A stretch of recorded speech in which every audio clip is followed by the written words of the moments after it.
Good morning, everybody. It's Brenda-Lee from Utopia Health here. We're going to be talking about um, death in the kitchen. Yep, stuff that you can get in your own kitchen that's going to cause a major lot of problems, and we don't know it. I'm the type of person that likes to say, hey, don't just tell me it's bad for you, tell me why. All right, so I'm going to talk specifically about caffeine.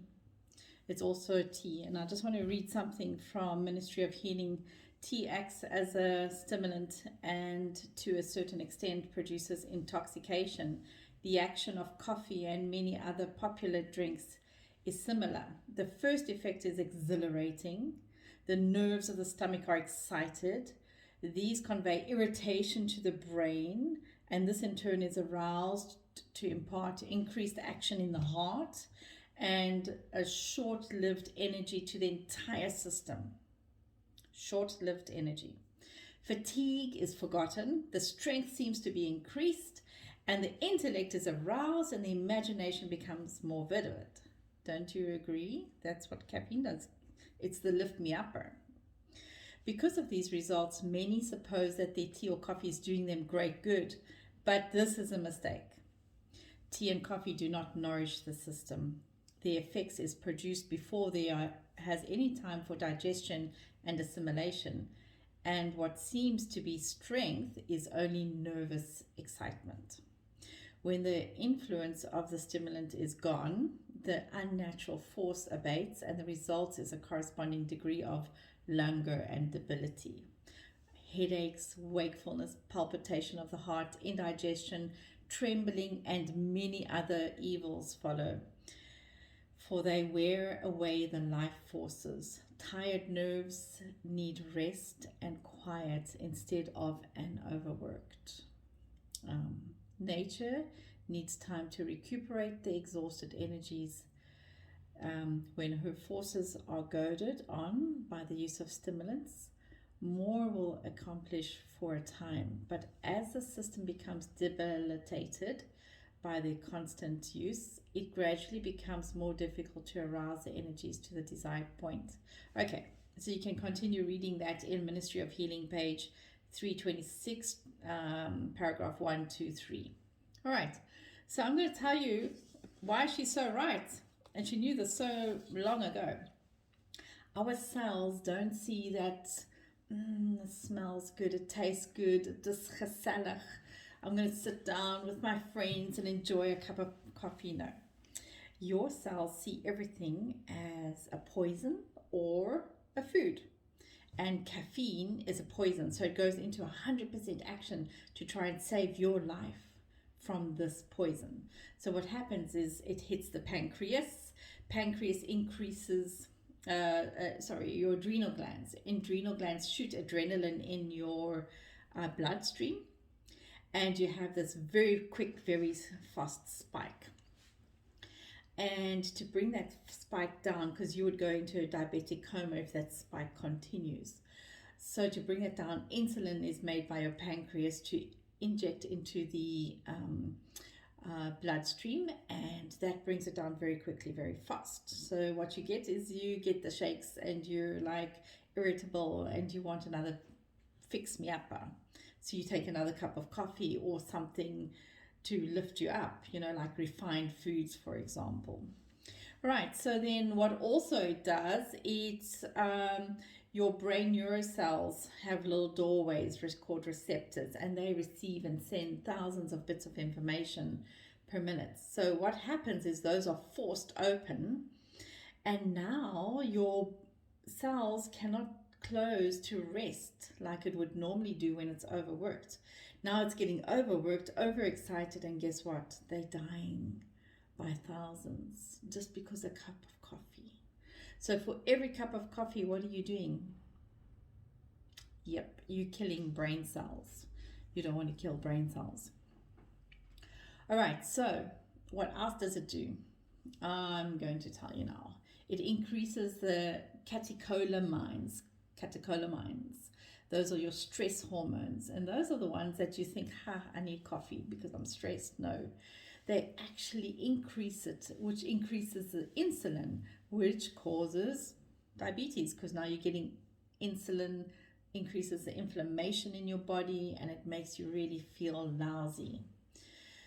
All right, so it also increases high sugar levels, high blood sugar levels, and that leads to arterio deterioration. So it's increasing your mortality in your cardiovascular diseases.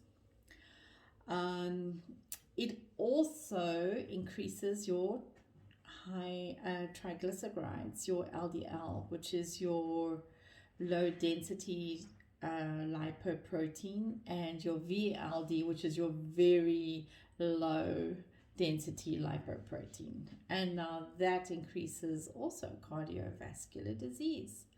So 10 to 1, the people that are dying of heart attacks and have lots of cardiovascular problems, go and look at their diet, look at what they're eating, drinking. All right, so they'll probably have a lot of caffeine in there. Not only that, caffeine also increases the homocysteine levels, and that also increases cardiovascular disease. Your acidity in your body, it's also created by caffeine. So your liver cannot handle that high acid load. So what does it do? It takes out the magnesium, the calcium out of your body, and potassium out of your body, takes that out and tries to get rid of that high acid load, and it can't, so it just pushes it out. So this also causes indigestion, heartburn, GERD, and imbalances your gut flora.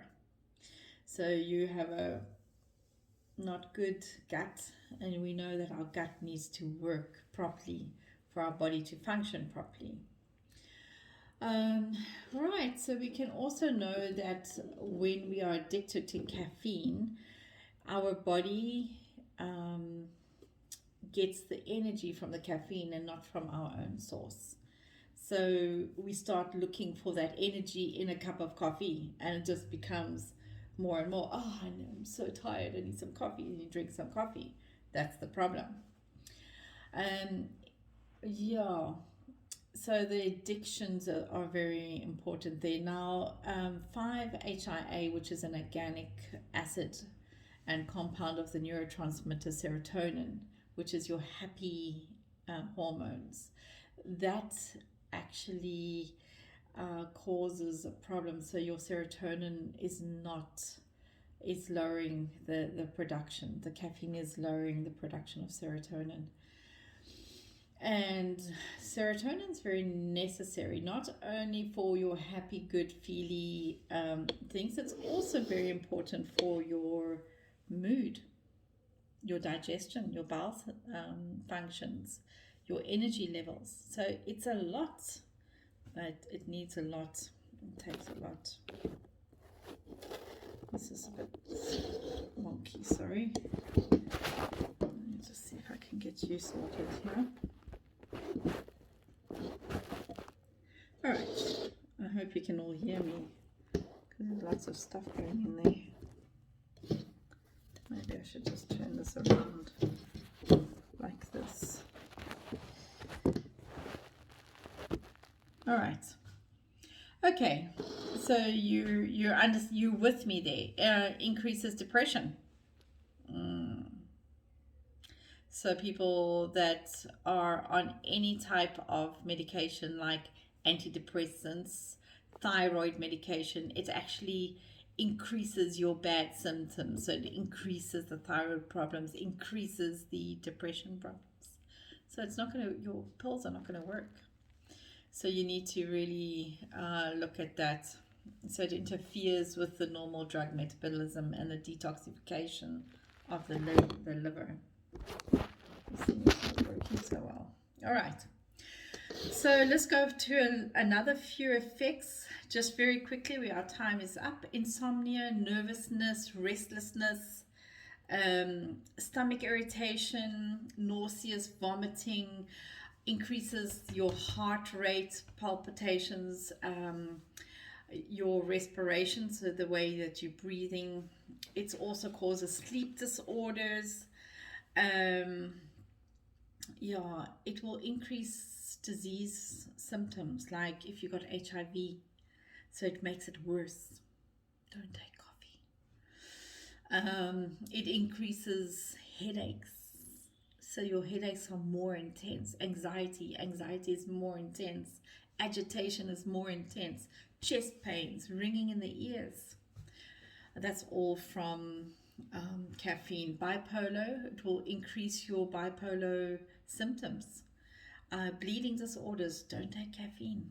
Heart conditions, don't take caffeine. Diabetes, oh, that's hectic stuff. Diarrhea, epilepsy, glaucoma. So caffeine increases the pressure on your eyes, so you have bad eyes. Yeah. I used to take caffeine, but not anymore. This is just age. I need to increase my eyes. All right, so high blood pressure. We have clients that come in and if their blood pressure is off the charts, I ask them the first question, when last did you have a cup of coffee? And it's normally, I've just had it, half an hour ago or 15 minutes ago. Yes, it has that quicker thing. Also, loss of bladder control. So if you have got urinary problems, don't drink coffee. Irritable bowel syndromes, your weak bones, osteoporosis, because it's taking that calcium out of your bodies. Yeah, so it's increasing your osteoporosis. It's decreasing the bone density. Parkinson's disease. You know what Parkinson's disease is, hey? It's this, you have these shakes. You can't hold a cup of coffee. Exactly. Don't hold a cup of coffee, otherwise you won't be able to hold one. And then schizophrenia. Can you believe it? This is stuff that you think drugs should, but even schizophrenia. So guys, let's just make a conscious decision not to have caffeine in our bodies. Have a blessed day and enjoy the rest of the Zoom.